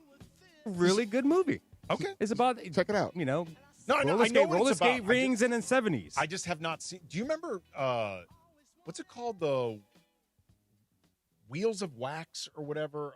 It's a roller rink that was in like the mid-city area, or like, I can't remember what it was called. It like was open for a while, then I believe it shut during the pandemic, and they briefly reopened it, and then it shut again. Like, I was really sad to see that, just because business is going out during the pandemic. World on Wheels, thank you very much. That's what I was thinking of. Like mid-city area, correct? Yeah, I believe so, yeah. Yeah, that's what I was thinking of. Like, I went there years ago as an adult. A friend of mine, his girlfriend, now wife, had a birthday party there. And I remember that was the first time I had been skating in at least like 2 decades. And I was terrified that I was going to kill myself. Picked it right back up again. I was able to get back out there. I have found ice skating easier to pick back up again as an adult than roller skating, but I managed to do both. All right. I know I'm getting deep in the wounds here, but I tried roller skating for the first time. It was like a couple years ago. And when I tell you that I was struggling, I was hanging on that rail for dear life, I was. Here's the thing, though. I mean, the truth is, and I taught my daughter how to ice skate, and she's good, but every time she goes, she like forgets that she knows how to do it, and she will start out clinging the wall. And I just have to tell her, like, honestly, you will find it easier if you just let go of it. Because if you're hanging on the wall, like, all these people are in front of you, like, you can't actually do anything. Like, you can't move at all. Like, it's more awkward. It's actually, assuming you know how to skate at all, it's easier off the wall. For sure. You would see Roll Bounce, you would dig Sweetness, my guy Sweetness on there. Just check it out. Trust me. I will. You know what? I will check it out. Unlike you in Purple Rain, I will actually check out this movie. Before we talk about DeAndre Ayton, Mitch wants to talk DeAndre Ayton. What's up, Mitch? What's happening, AK? Thanks for taking the call. Hope everything's well. Yeah, you nice too. and warm out there, right? Yep. Yeah, lucky you. We need, I think, to make another trade, and I think Jackson Hayes deserves a starting position, playing center, because DeAndre Ayton, I don't know what's going on with him, boy. Maybe 40 games is too much. You were talking about the amount of games. Everything's perfect, but football is getting out of hand. Anyway, thanks for taking my call. I appreciate the call there, Mitch. I want to talk a little bit later on about the concept of trading DeAndre Ayton, but you had a question, DeAndre, about Ayton. So, talked about this on Lakers Talk Daily, which they can catch weekdays at 11 a.m. on our ESPN Los Angeles YouTube channel. And that is live, correct? That is live. That's nice. Correct. Why is it when Jackson Hayes is in the game with Luka Doncic, or even when with LeBron, he's always in the right spot when it comes to catching a lob? And when he does catch a lob, it's always actually him dunking the rock. He's not grabbing it, putting it back down, and putting it back up. No, it's actually him in all-in-one motion. Where DeAndre Ayton, and even when he's in a pick-and-roll game with Luka and LeBron, he's out of sync. Yeah. You know what I mean? The timing's not there, and he's not rolling actually to the spot where Luka Doncic is throwing the ball at. And that's that's ideally what Luka Doncic thrives in the pick-and-roll game. Well, I mean, I think Jax is a more pure roller than Ayton. Like, you know, he's a better athlete than Ayton. He's faster than Ayton. He's got more bounce than Ayton. So in that sense, he just fits that sort of thing better, period. I also think, though, that DeAndre is the guy that's really missed Austin the most. Because DeAndre, if you watch like first of all, DeAndre sometimes is looking to pop as opposed to Jax, who's always looking to roll. So there's kind of like a quirkiness to the way he does this in the first place. And I think Austin kind of gets DeAndre's more sort of like off-kilter, funky way of getting himself through the rim, because Austin's got sort of his own off-kilter way that he gets into the lane in the first place. Like he's a little bit more, trying to think of the best way to describe this, just sort of like more off-kilter, more helter-skelter. DeAndre Ayton does not play with the same speed of Austin or like that sort of quickness, but I think there's just, for whatever reason, he has gelled best in pick and rolls with Austin, more so than LeBron or Luka. Like, you know, Austin throws, I think, more like pocket passes than Luka does, and you've got more use of a pocket pass, I think, or more uses with Ayton versus Jax. But I think some of it is just Jax just rolls with more force. He goes up higher. Like, it's just more of a natural thing for Hayes. But even when DeAndre Ayton does roll to the basket and he does catch it and he brings it back down, he's missing those wide open bunnies. He literally is. Like, literally is missing them right around the rim. At that point, you're that close to the rim. Dunk the rock, man. Look at this DeAndre versus DeAndre violence. DeAndre on DeAndre violence. But honestly, offense is not even, offense is the main, one of the issues with DeAndre Ayton. There was moments in that Chicago Bulls game, especially in that, that's exactly what I'm talking about. Yanked. When he barely was on the court for not even more than 2 minutes because he messed up on 2 defensive assignments on inbounding passes. Dude, both of them involved Vucevic getting a free path to the lane. The first one, like the second one, he and LeBron, there was some type of miscommunication. LeBron went to the right place guarding, I don't remember, I think it was a shooter. And Ayton went also to the shooter. That led to Vucevic just getting that path. The first one where he I don't even want to say he lost track of Vucevic, because that would imply he had been watching him at all. Like, it looked like Ayton was watching something else. Like, he wasn't even, like, facing the play. I get it, not having a miscommunication, because that happens sometimes in sports and in basketball floor generally. But this is why J.J. Redick and his whole, like, switching 1 through 5, this worse, it gets to, like, they expect to switch a lot of things, especially on inbounding passes. He went into a shooter in the perimeter. Bro, you're supposed to be the big man. You're supposed to be protecting the paint. So at that point, you should already know in that perception, I'm going to stay in the paint because I know I got to be the bigger guy out here. You saw the second one, the one that Jax was immediately called up by JJ. Immediately. And there was no hesitation. He went straight to him, and we didn't see DeAndre Ayton the rest of the game, which is okay because the Lakers were still able to build. And, you know, that luckily, though, that quick 4 points didn't hurt them because the Bulls were trying to make a run. They were chipping away, but the Lakers were able to sustain the effort. You could see the look on LeBron's face, just like, dude, really? Like, really? You felt like we both needed to go over here? Like, really? I understand, one, it happens occasionally on the basketball court, but 2 times in less than 2 minutes? I think that's really where LeBron was like, really? Because it wasn't back-to-back, but it was pretty close. I think LeBron was really just like, dude, like, okay, the first time, whatever, you spaced, like the second time, Vucevic is obviously your assignment. Like, who the hell else would be guarding him? And this is why it worries me when it gets deeper into the season, especially getting into the postseason, is when he has to match up against an actual big man. A perfect example was Zubac and how active he was that entire game on not even but just defensive, but more importantly on the offensive rebounding glass. Like Zubac and guys like that create problems against the Lakers because there's times where he lets his offense dictate what else he can do to impact the Lakers in other ways to win. Yeah, I mean, I think Rui is in some ways like that too. Like one of the things I've noticed that's been a real positive with Rui over the last 5 or so games where Rui's been playing really well off the bench, he's been getting more shots, but also if you play Rui with more high motor guys, period, but particularly high motor defensive guys like Vando, like Jackson, like LaRavia, like Marcus, Rui's own motor rises. Like Rui's been a part over the last handful of games of some really sustained defensive possessions by the Lakers. Like he's been a part of really good defense down the stretch. He's been closing games. Like, and obviously once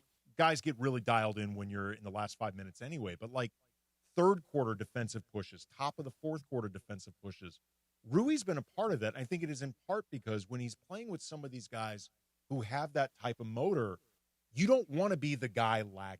Like, you don't want to stand out in a bad way. Like, we see that happening with LeBron. We see it happening with Luka. Like, when they're part of those units, their own energy rises as well. Like, why I think it's so important that Marcus Smart start games once Austin's back. Like, they don't go back to the LeBron, Luka, Reeves, Rui and Ayton. Like, they need at least one guy who starts every game with that type of motor. And, you know, someone like Smart is like that.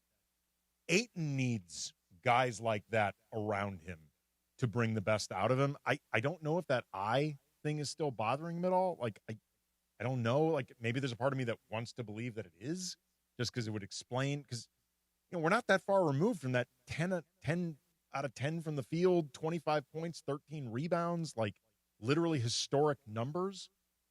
But at the same time, that was kind of a blip sandwiched between some pretty bad games. Like the last 10 to 15 games have not been great for DeAndre. Exactly. So that I have this graphic and this stat. And this is solely on DeAndre Ayton, and he had a fantastic game against the Raptors. He was perfect from the field, legit 10 for 10. He was awesome that game. And then you follow that. It's the Denver game, 4 points, 8 rebounds, 14 minutes. Then you follow that up. It's like Clippers game, 4 points. The Denver game, to be fair, he got hurt during that game. Yeah, he did get hurt that game. But I'm saying, like, you go into the Clippers game, you go into that Mavericks game, and then you go into the Chicago game. Yeah. Those are 3 games that you had consecutively where you were not able to close out games. Yeah. He had to either look at Jackson Hayes to close out the game, which is fine. He's actually been playing better in his role. And then you also, we're going to emphasize a smaller ball lineup again. We're going to bring in Vanderbilt. We're going to do LeBron. We're going to do Marcus Smart, LaRavia, Luka. Like, there's moments that J.J. Redick has implemented that small ball lineup, which was the reason why Lakers are having troubles in the playoffs. Yeah. Yeah, it's going to be interesting to see if the Lakers can do more with that look. Maybe, if not a conversation for this show, a conversation looking forward, because JJ is going back to that more. I wonder if they're a little bit better equipped to do it now that they have also Marcus on the team. They've got LaRavia. You know, Jackson can work in some of those lineups. Vando is now back permanently, it seems, in the rotation. You need someone like him. And assuming, you know, Austin doesn't injure himself in the playoffs like he did last year, Luka's not, you know, so closely removed from the injury that he had when they traded him. LeBron actually got hurt during the playoffs. Like, had there been more games, LeBron has said he wouldn't have been able to play. So all of those things got, you know, played a role in that small ball look falling apart for the Lakers. So we'll talk about this during the season, just like the idea of whether or not the Lakers actually are a little bit better equipped now than they were last year trying to do that. Coming up, though, I wanted to offer a couple stats with Rui and just sort of that impact that he's having coming off the bench, but also the question of what do you do with DeAndre Ayton moving forward if he doesn't start getting back to that form earlier in the season? Like, what are their options? Could the options involve a trade? whether for another center, involving DeAndre Ayton, both. Talk about all that coming up next. Lakers Talk. Andy Kamenetsky, 710 ESPN. When Mason and Ireland start breaking down the boss with MT, you know things could get off track. Bruce Springsteen is not like a classic sounding singer, but as a lyricist, he's on maybe the greatest ever. Yeah, it's fantastic. Yeah, the Nebraska album and right, Rock bass? Man. Yeah, it sounds like he's constipated when he sings. Well, he's got a certain growl to him. Philadelphia. Music, sports, and everything in between. Mason and Ireland, weekdays at noon on ESPN LA. ESPN LA family, I'm personal injury attorney Joseph S. Normand. 2026 marks 15 years that you've trusted me to represent you. When you're hurt and down, I'm honored to fight for you in personal injury cases when it matters most. Numbers don't lie. I'm the real deal. The voice you hear is a voice you get. If you've been injured in an accident, call 213-747-1234, 213-747-1234, or visit normandlegal.com. Normand Legal, built on trust, proven by results. ESPN LA fans, elevate your next game night with Gießen Wines from New Zealand. Their Gießen 0% range brings you premium Sauvignon Blanc, Rosé, Pinot Grigio, even Sparkling Brut with 0% alcohol and all the flavor. Crisp, refreshing, award-winning, crafted with the same care as their classic full-strength wines, just without the alcohol. Post-game dinner, weeknight unwind, or hosting the crew, whenever you're pouring, you're never out of the moment. Gießen 0% wines, all in, never out. All gas, all Lakers.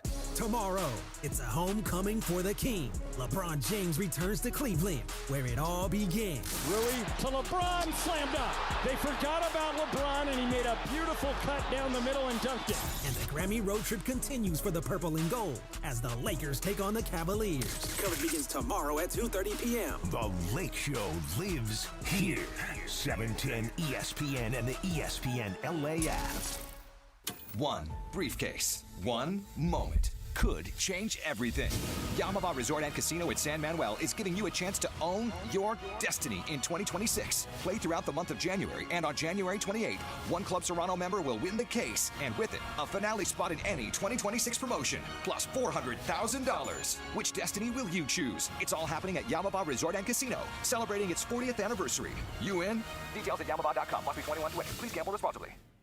My name is Whitney Allen. I am a widow. My husband Ryan died. We never thought in a million years we'd have to use life insurance. The unexpected happened. With Ethos, it is so fast and easy. It's 100% online. You can get a quote in seconds, apply in minutes, and get same-day coverage. No medical exams, and you can get up to $3 million worth of coverage through Ethos. Get your free quote at ethos.com/game. That's ETHOS.com/game. Time spent on application may vary. Online health questions required. For 100 days, I'm going to cross the 7 continents because the answers to everything important are out there at the edges of our world. I'm stepping into the unknown. Where are we going? To see our planet as it's never been seen before, from pole to pole. Pole to Pole with Will Smith from National Geographic, now streaming on Disney Plus and Hulu. Show me the way. 710 ESPN. The radio home of the purple and gold and the home of Lakers talk. And this was a wire-to-wire victory for the Lakers. The Lakers have won 4 of the last 5. And Luka knows the much-anticipated return of Austin Reeves will lift them even higher. Better for sure. He's just 3, decision makers on the court. They have great talent, and we can't wait to have him back. He's been working out. I saw him, so he wants to be back too, so we're excited for him to be back. Lakers Talk is presented by Hoag Orthopedic Institute. When pain keeps you from doing what you love, Hoag Orthopedic Institute gets you back to you. Visit HoagOrthopedicInstitute.com to get the help you need today. More Lakers Talk with Andy Kamenetsky rolls on. Get up, get on up, get up, get on up, stay on the scene, get on up, like a sex machine, get on up. Get up, get on. Mentioned it last week. I'll mention again this week. If you have not heard it and you are a James Brown fan, pick up the Star Time box set. It is unreal. And it also gives you an idea of just how much of modern music is influenced by James Brown or frankly built off James Brown. I need a documentary on a guy that just says, get on up, get on up. That's a good job. Yeah, that's it. Bobby Bird or whatever his name is. They're part of James Brown's group. Yeah, that Could be. Who else? The Collins brothers were part of it too. That's right. That's Yep. right. Bootsy and blanking on the other one's name. But they were part of it too. And then they realized playing with George Clinton's a lot more fun. You don't get fined for every mistake. You don't get yelled at for every mistake. You be high all the time. It's way more fun. There was a great SNL. I forgot who did James Brown. It might have been Eddie Murphy. Was it Eddie Murphy? No. It was a newer one. Oh, new. A newer one, like within the last 10 years or whatever. It might have been Chadwick Boseman. Well, he played James Brown. I know, in but the he also played James Brown in the SNL that he hosted. He was really good at it. And then the guy doing the Get On Up was Kenan Thompson, and I just could not stop laughing at that. It's similar to like, I know this guy was a main guy in the band, but like the B-52s, Fred Schneider, who's just like the whole Shack shimmies. Yeah. Like that's all he has to do. Love Shack, baby. Yeah, that's your job right or there. Flavor Flav. Flavor Flav. Yes. Yeah, exactly. Like you hit your spots really quick. Get on up. Your responsibility is just making sure you say get on up, right time, perfect. Because you know James Brown was picky. Exactly. Like if you are a split second late, he's going to be pissed. He's going to fine you. But if you can handle that job, it's a pretty cush job. Before we get into this DeAndre Ayton conversation about like, should the Lakers trade him? Could the Lakers trade him? Did want to mention though, the effect of Rui on the bench. Like beyond, we talked about his own stats and that he's been getting more shots. He's been more prolific. He's been providing the bench more of a spark while he's actually been increasing his own numbers. In the last 5 games where Rui's been playing off the bench without a minutes limit, the bench has gone in scoring from 30th in the league, dead last where they rank for the season, to 23rd. Over the last 5 games, they've been 23rd. Like, it's not super prolific, but it's incrementally better. And it is very obviously the effect of Rui. More importantly, they are, over the last 5 games, the Lakers bench, they are a +7 in plus minus, and they have about a 7 net rating, meaning they are actually winning those minutes. For the season, the bench is a like -0.3 net rating and a perfect 0 for plus minus, which honestly, I was surprised it was that high. I was actually shocked that their plus minus was not a negative. Like, the eye test does not look like they are a net neutral bench for the season. So at all. No, not. Man. I kept rechecking. I'm like, wait a minute, am I still on last 5 games? I'm like, is this really for the season? Like, really? By the way, Lakers have, I believe, they're top 5, and as far as their defensive efficiency through these past 5 games, they've been fantastic. Like the last 5 or so games, their defensive rating has jumped way up. The offensive rating isn't quite there with them, but Austin will help with that. I think the biggest one that I keep going back to, as far as if the Lakers can sustain that same energy and effort on the defensive floor like they had in the second half, I believe specifically it was in the fourth quarter when Rui was sliding his feet and they got like 2 shot clock violations against the Clippers, and you see them clapping, getting into it. There was signs of fieriness on that end of the floor. If the Lakers can do that majority of their games, then we'll be having a different conversation about them. But it's just they don't have the personnel to sustain that effort. And that's just going to be the biggest concern going into the rest of the season. Look, the asks are really hard. Like, this is a good team.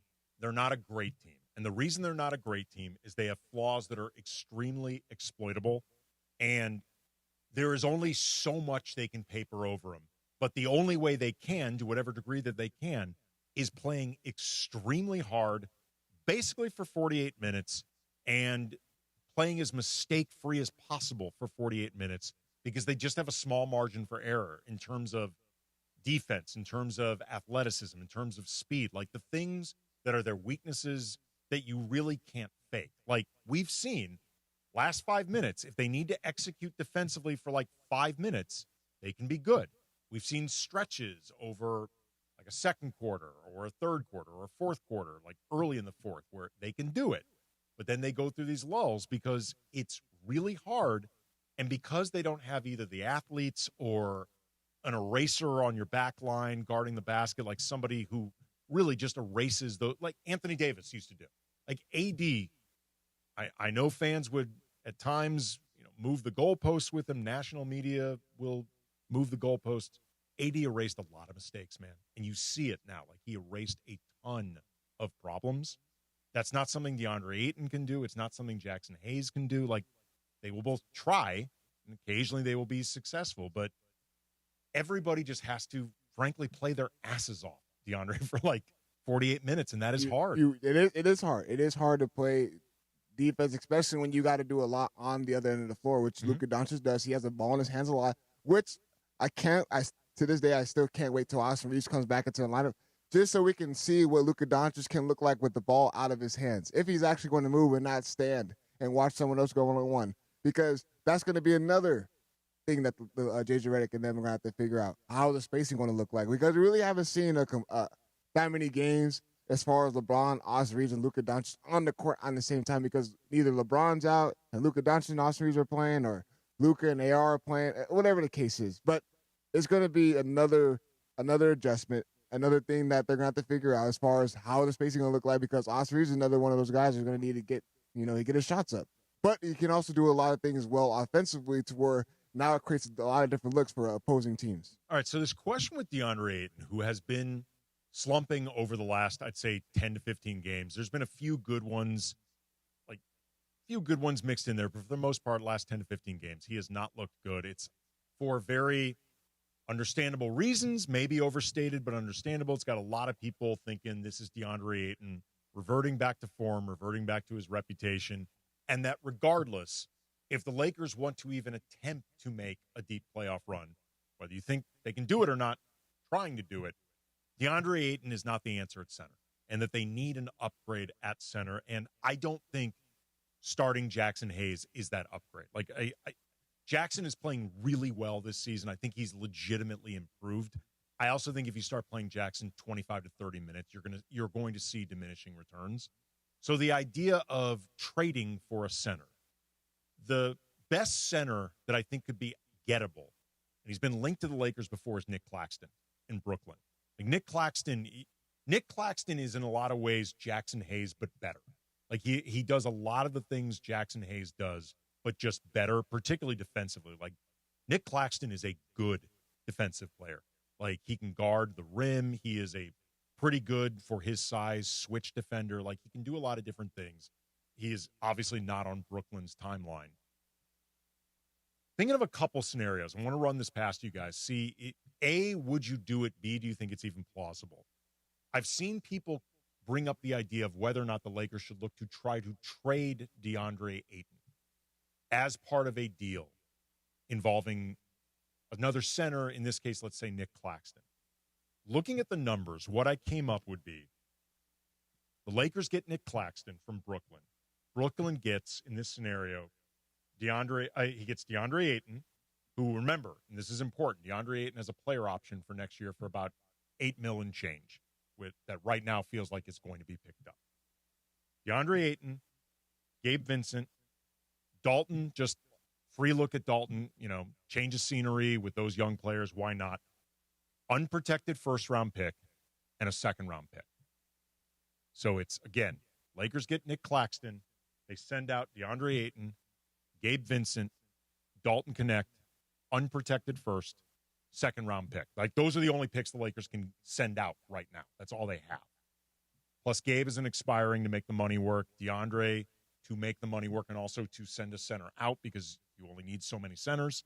And Dalton Connect, maybe the Nets think, change of scenery, why not take a flyer on him? Would you do this move if it were possible for the Lakers? Would you do this? Oh, man. And Nick Claxton, by the way, he's under contract for another couple years, but it's a reasonable deal. It's like the low to mid-20s, and he's 26 years old. So you have him under contract.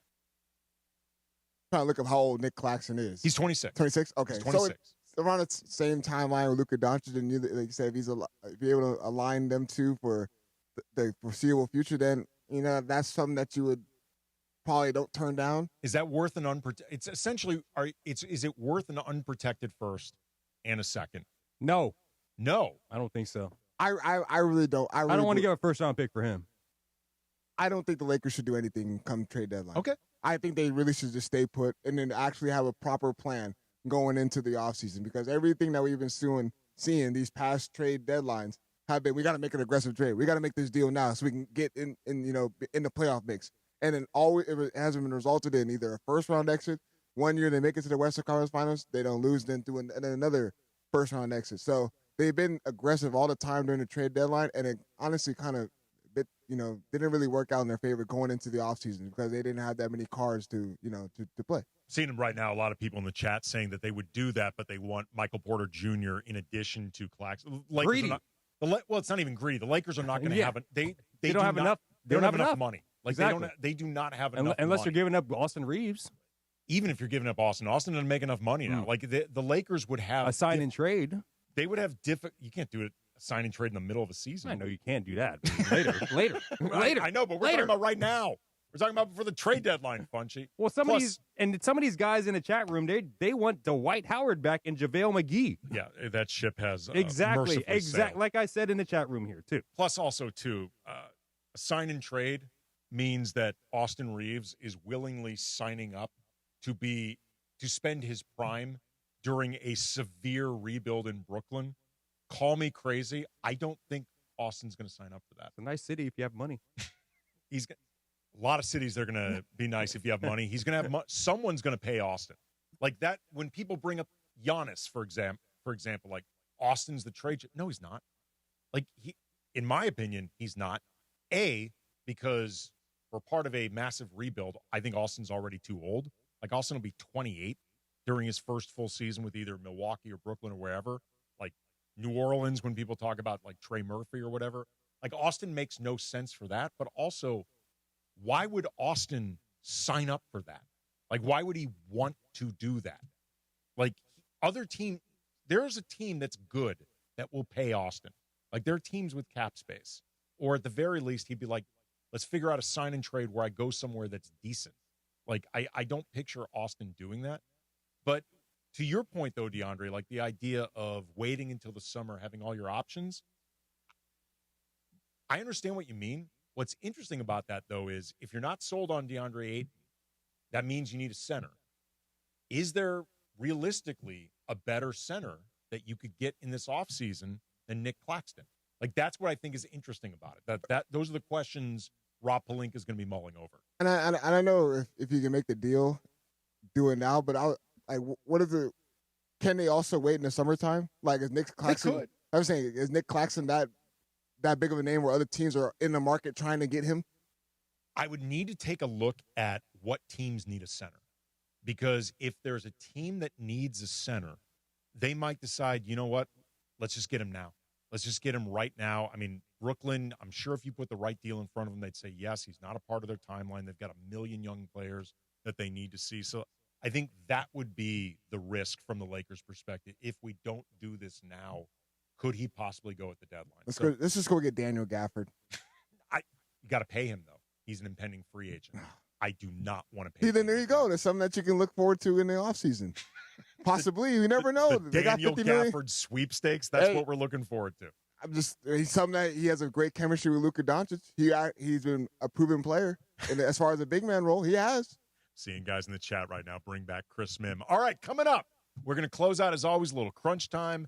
Bunchy's got the topics. DeAndre and I are going to weigh in. This is Lakers Talk. Andy Kamenetsky, 710 ESPN. You never know what you're going to get on the Sedano and Cap Morning Show. Like Cap going full rock star. Well, Cappy likes Pearl Jam because he does a pretty mean Eddie Vedder impersonation. Well, it doesn't take a lot, you know what I mean? Every time. Right. Sports, laughs, and unexpected concerts. Only on Sedano and Cap. Weekday mornings starting at 7 on ESPN LA. For a century, the Genesis Invitational has stood as one of golf's greatest stages, where the game's legends make their mark and history is written. It's official. The round that will long be remembered. Oh, yes! Ludwig Oberg. February 19th through 22nd, celebrate 100 years of championship golf. Experience the drama, the tradition, and the moments that define the Genesis Invitational. Get your tickets now at genesisinvitational.com. Valvoline Instant Oil Change, home of the 15-minute drive-through oil change, is a proud sponsor of your ESPN LA Lakers radio network. For over 30 years, Valvoline Instant Oil Change has provided quick, convenient maintenance services for busy people like you. Oil changes, tire rotations, transmission care, and more. Drive in to your neighborhood Valvoline and let the expert technicians make sure your ride is in peak performance in about 15 minutes. Visit SoCalOilChange.com for locations and game-winning coupons. All gas, all Lakers. Tomorrow, it's a homecoming for the King. LeBron James returns to Cleveland, where it all began. Rui to LeBron, slam dunk. They forgot about LeBron, and he made a beautiful cut down the middle and dunked it. And the Grammy road trip continues for the purple and gold as the Lakers take on the Cavaliers. Coverage begins tomorrow at 2:30 p.m. The Lake Show lives here. 710 ESPN and the ESPN LA app. The best words to hear at the TSA security checkpoint? You're good to go. So check before you jet. Avoid delays at TSA security checkpoints by making sure you have an acceptable form of ID. That means a real ID, passport, or other acceptable forms of identification. Visit tsa.gov/ID to check the full list of acceptable IDs. Avoid travel delays by checking ID requirements, and you're good to go.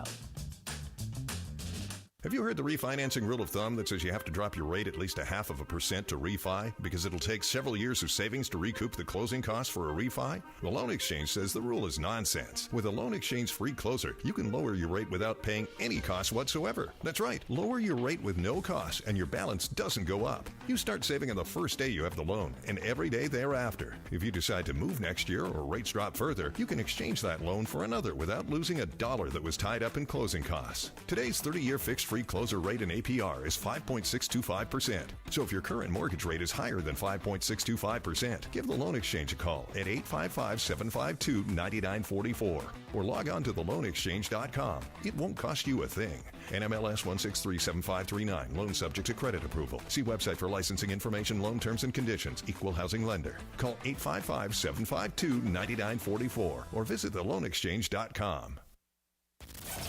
It's crunch time on Lakers Talk. When the clock is ticking and it's all coming down to the wire, you know what that means. This is crunch time. Real quick before we start crunch time, and this is why I monitor the chat, because occasionally they drop some knowledge. Revived Gamer HD points out, I forgot about this, Daniel Gafford already got an extension. He actually is under his extension is 3 years, $54 million. So it's about 18 per season for Daniel Gafford. DeAndre, does that change it? That look on your face makes me think it changes your opinion. It does change my opinion because there's no need to get into that sweepstakes now. You're like, I always loved that Nick Claxton. I love that Nick Claxton. Big fan of Nick Claxton for going back years. What you got, Funchy? What are we doing with this All-Star weekend? What are we doing? What are we doing? There was a draft today for the rookie sophomore challenge. Yep. And it's just too confusing. There's 3 teams now, just like the All-Star game. And now, in addition to the sophomores and the rookies, they have like G League players. This whole thing is so like, why? What are we doing? What is going on here? Just take some star players, have them play basketball, log off Twitter, don't listen to Barkley, don't listen to Shaq, don't listen to Eggs complain, count your money. It's not that complicated. 3 teams that are captained by Carmelo Anthony, Tracy McGrady, and Vince Carter. I'm excited to see what eyeglasses Melo wears. Yeah. That guy wears sunglasses on. He really does. What's going on with that? He's Elvis. Sunglasses, eyeglasses. He is old Elvis now. What's going on? His podcast is actually pretty entertaining. It is. It really is. Melo was always great with media. Like his one season with the Lakers. Oh man, Melo was an absolute delight. I loved him here. I loved him here. Fantastic here. But yes, like what are we doing? Can't we just have a simple rookie versus sophomore challenge? Like can we get the 8 best rookies, the 8 best sophomores, and just have a game? It's like I was talking about with Danny Cunningham earlier in the show from Locked On Cavs. Like, on one hand, Donovan Mitchell did not make the Eastern Conference starters, which you could say was a snub. Yeah. On the other hand, I don't even know what that means. Because there's like 3 teams. It's U.S. versus world. Like, exactly. What does it even mean? They still vote with the East and the West, and then now they gotta do the Team USA versus the world. It makes no sense whatsoever. Just play a game with the stars. Yes. Stop listening to eggs on Twitter. Stop listening to Charles Barkley. Just play a game and shut Also, up. Mac McClung, not in a slam dunk contest, which, you know what? I'm glad he's not. Because when he's in the slam dunk contest, I turn it off, actually. Really? I do. I'm like, I'm tired of it. I'm tired of act. Hey. DeAndre, you a Mac McClung fan? Man, there's no need to be seeing those dunk contests again. I'm sorry. Come on, man. Not trying to see Mac McClung again. I'm not trying to see any Mac of those. McClung is like the guy that graduated high school. He's still going back.